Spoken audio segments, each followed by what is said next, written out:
When we get to the yard, we're ready to do big things. From the job site to the ballpark, we come together and gear up with pride, ready to perfect our craft and dare to be great. Strauss High Performance Workwear is proud to partner with Major League Baseball, celebrating the preparation and dedication it takes to safely get the job done.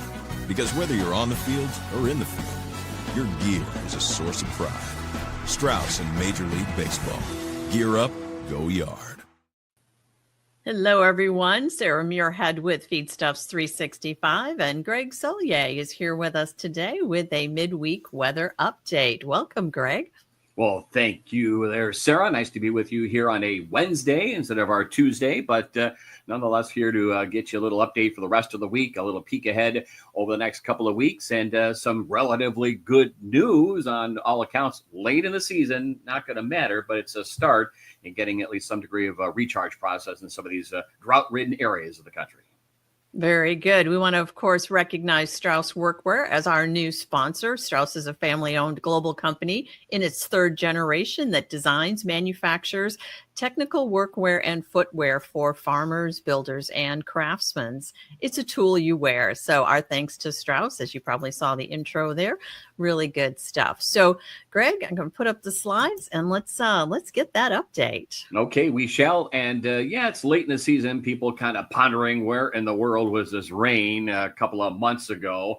But it is what it is, and at least it's the usual juggling act. At least, we've got the rain in here for like a September 23rd or 24th versus October or November 23rd or 24th across the area. And that area is pretty wide and expansive over the past couple of days. In particular, the southeastern plains, parts of Cotton Belt country, and over the southern and eastern Corn Belt locales. Some of our radio pals down there towards Champaign and Danville and into the Wabash Valley and to the west of about the Brickyard, and then east towards the Mississippi. A pretty good corridor of generally quarter to 3/4 of an inch, but some reports over northern Vermilion County, Illinois, and Indiana.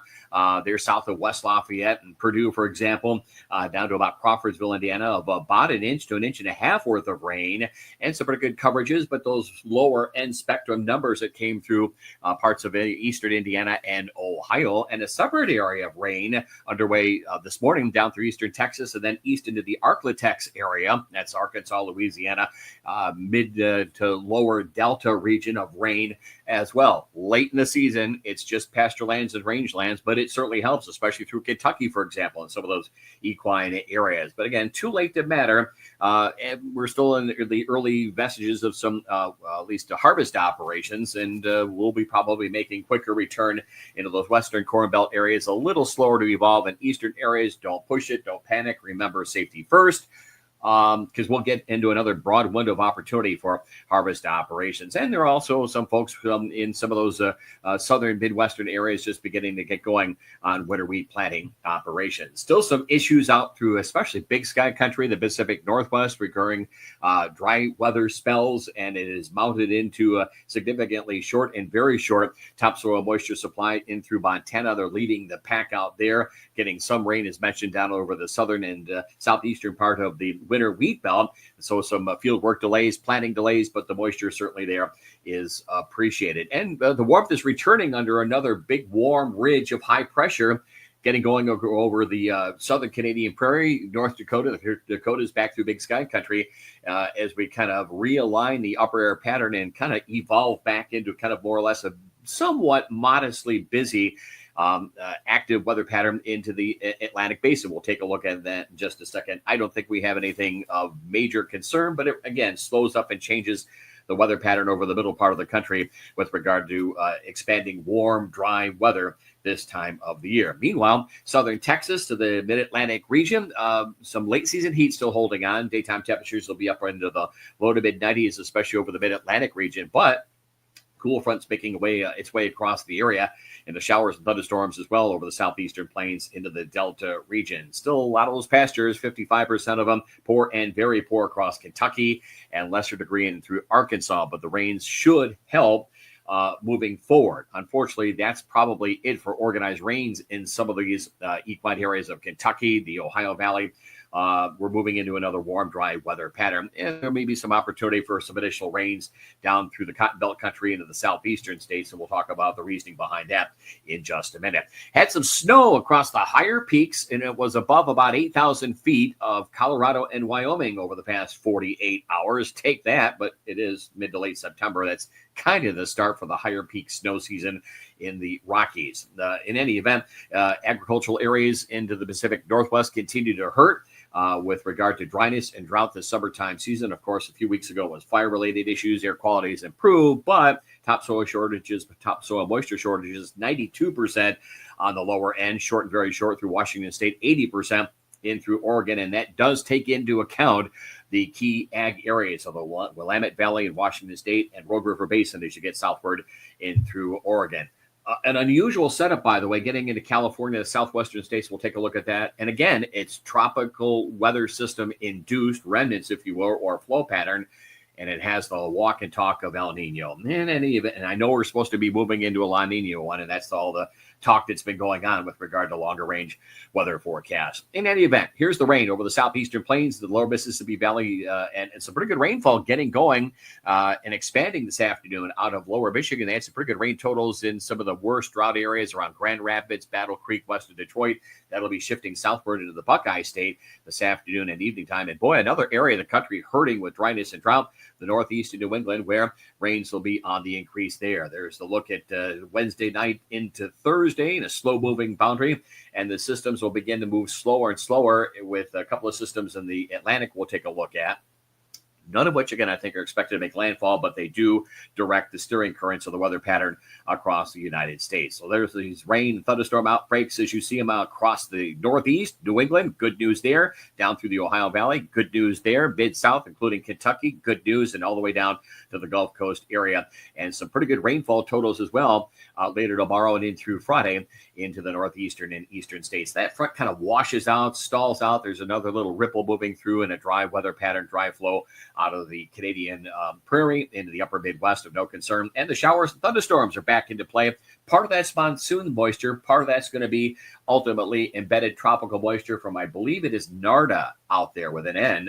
And we'll take a look at how that directs things in the southwestern part of the country going forward. Here's the rain over the next 48 hours. Nice bullseye of an inch or two into the northeast of New England. Some half to inch and a half, and maybe some out there close to local 2-inch totals for parts of the Ohio Valley, Kentucky, Tennessee. I know it's not going to matter, but it helps with pastures and rangelands and some welcome rain down through the Gulf Coast areas. And the monsoon setup continues in the southwest, and more rain for central California, not only in the Sierra ranges, but all the way down to sea level areas outside of Los Angeles, for example, and west of the Sacramento Valley. No real big severe weather this afternoon. A couple of stronger storms, eastern states for the day tomorrow, inconsequential. So the tropics getting busy. We will not, we may have these name systems that get through just about the end of the alphabet, but my understanding was we were supposed to have several direct hits, and here we are moving through late September, and we're past peak day.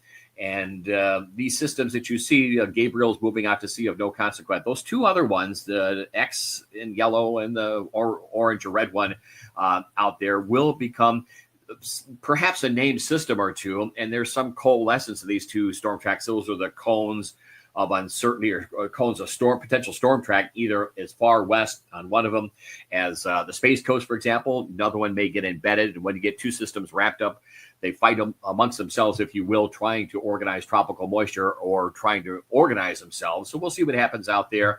And there's Gabriel still kind of sitting and spinning its wheels in the Atlantic. Now here's NARDA offshore of Baja, and over the next few days, a track up to the west northwest, and that system will curl back. You'll see that in our upper air set of charts here, that there will be some semblance of tropical moisture from NARDA into California again, the southwestern part of the country. And there's some what we call a reflection of something in the tropics getting embedded in this upper trough that's been over the southeastern part of the country that may pick up rainfall opportunities. We may get a depression, we may get a tropical storm, but I don't think any of these systems coming off the Atlantic either will be headline stories. There may be some headlines in the southwestern states going forward because of flash flooding. So we've had a boost of topsoil moisture here across a good part of the eastern and southern Corn Belt, some better than others. and a little disappointing. And through some of the western and northwestern reaches of the Corn Belt back into the northern and central plains, we're going to move into another 7 to 10 and maybe 8 to 14 day window of dry time. Even the back end of that 2-week period is not too impressive with regard to rainfall totals. So hopefully you've enjoyed what you've gotten. And the rainfall totals will be in that 1 to 3 inch range that we just talked about through the eastern states, New England, along the Gulf Coast area. In that bottom region that's headlined, some significant rainfall and flash flood potential with a late season monsoon setup. It's winding down, but we're going to ramp up the moisture because of some flow, or at least a kick of moisture off the Gulf, I should say the Pacific, from NARDA. We'll take a look at that in just a second. High temperatures over this afternoon, a little on the coolish, more typical early autumn side as they apply to the southern plains because of cloud cover and showers and a couple of thunderstorms. But note the reversal. That's warm ridging up aloft, that sinking air, that compressional air. There it is, 80s over the southern Canadian prairie. Of course, some of those grounds are dry, drought-ridden. You can heat them up much quicker, even in this early autumn calendar day out of the northern plains and southern Canadian prairie. By Saturday, the warmth spreads right back in across the Corn Belt, along with low afternoon humidity, good moisture reduction, dry down values. Now, there may be some pockets of ground fog in some of the wetter areas and probably some moderate to heavy dew. Once you get that dried off to the races you go. Quicker progress west, lesser to the east, and the warmth continues on for whatever you have up your sleeve across the Dakotas, Big Sky Country, and there will be a resumption of winter wheat planting opportunities in the central and southern plains. Cool off for the western states. That's attributed to cloud cover from NARDA and moisture too, which will be working in the southwestern part of the country. But their temperatures, wouldn't be surprised we pop a couple of 90-degree readings in the last day of September, somewhere in the northwestern Corn Belt and upper Midwest. Everyone else pretty much above average temperatures, and that's the picture going forward. And we talked about it on This Week in Agribusiness. We've talked about it on our live stream back a couple of weeks ago. Everything continues to be very much pointing towards generally a warm, hot, if you will, fall pattern around here. The early weeks of fall, probably the first 4 to 6 weeks of the month of, or at least the season of fall. Anyway, here's this setup here the next 5 days. The main jet stream pattern is buckling in the Pacific Northwest, riding across Canada, downslope off the Canadian Rockies. That's warm weather. Anyway, you can see a couple lows fitting in through California, one in the Pacific. You'll see how that Pacific and kind of the California low try to merge together. So we're throwing tropical moisture into the Pacific West and monsoon setup. And we've got some potential for some goodly rains, but they're the flash flood potential kind. And the flow is off the Pacific through Monday, Tuesday, and Wednesday. And that's a pretty snappy trough that probably is going to stagnate in that part of the country. So we get rain opportunities in the Pacific West and Northwest and Northern Plains. It may come with lightning potential, hence fire potential, but the more active weather pattern is there. You can see the H's from time to time in the Midwest and the Eastern Plains, sinking air. 85, maybe 90-degree weather can't be ruled out into the early days of the month of October. And from a surface standpoint, you can see a low. There's something, one or two of those disturbed weather areas in the Atlantic that will encounter wind shear, a boundary that may take on a tropical or extratropical nature, some squalls, some high sea, some significant rains. And I think that's all she wrote. But it's a stagnant weather pattern. So we're back into warm, dry weather for the middle part of the country. Moisture potential, divide country on westward. There's significant rains for the eastern states, maybe some drought relief as well for the northeast and New England. There's the next 7-day perspective. And we think hopefully something in the Pacific Northwest. Nothing for you livestock operation guys of significance outside of what's going on right now. So opportunities to maybe prep the confinement areas, get your feed ready to go for the upcoming wintertime season. Heads up on the southwestern feed lot areas of the southwestern states, Four Corners, big rain flood potential there, and a significant rainfall for some of those sorghum and cotton belt areas through the mid-Atlantic region and the southeast. There's the drop monitor from last week on last Thursday, and you could see these corridors of extreme to exceptional drought down into the Missouri Boot Hill, parts of the lower Wabash, I should say lower Ohio Valley, eastern parts of Ohio, the northeast of New England. So late season, but it's a start to recharging soils here as we get on into the fall season, and the drought pattern continues on. Little change across the west. There's the Midwestern perspective, and again, some significant improvement should be noted in the next couple of weeks with soil moisture, probably not eradicating dryness and drought, but there should be improvement out of eastern and southern sections of the Corn Belt. The next 6 to 10 day outlook from an upper perspective, when you get this stuff, troughiness in the Gulf of Alaska, the northern Pacific, with jet stream winds right across the Canadian and U.S. Rockies, that's a dry setup. That's a warm setup. That is nothing going on in the moisture department. And then undercutting it, maybe a couple of tropical systems that brush Florida and parts of the eastern states. Big warm-up record, maybe some near record-setting warmth over some of the upper Midwest and northern plains going forward. There's a perspective which we agree with. A little overdone into parts of the southern high plains. That looks about right in the southeastern part of the country with a pseudo-tropical, non-tropical, hybrid, whatever you want to call it, feature in the next 6 to 10 days, 1 or 2 of them into the mid-Atlantic region. Temperatures, no change through the early first week of the month of October. That's reflected in our outlook as well on This Week in Agribusiness. And I don't have any reason to change anything going forward from our live stream here, over the next month to 6 weeks. And maybe a return to more normal moisture. Sometimes these maps and charts and models a little bit accelerated and ambitious in getting moisture to return out of a dry setup. And moisture, too, continues on with a couple of ho-hum tropical systems in the southeastern part of the country. Our next live stream, October 15th, Wednesday, 1 o'clock in the afternoon. I don't have any reason to change the forecast right now for fall. I think you can go back, can't you, Sarah, at feedstuff365.com and take a look at that live stream that we did in September.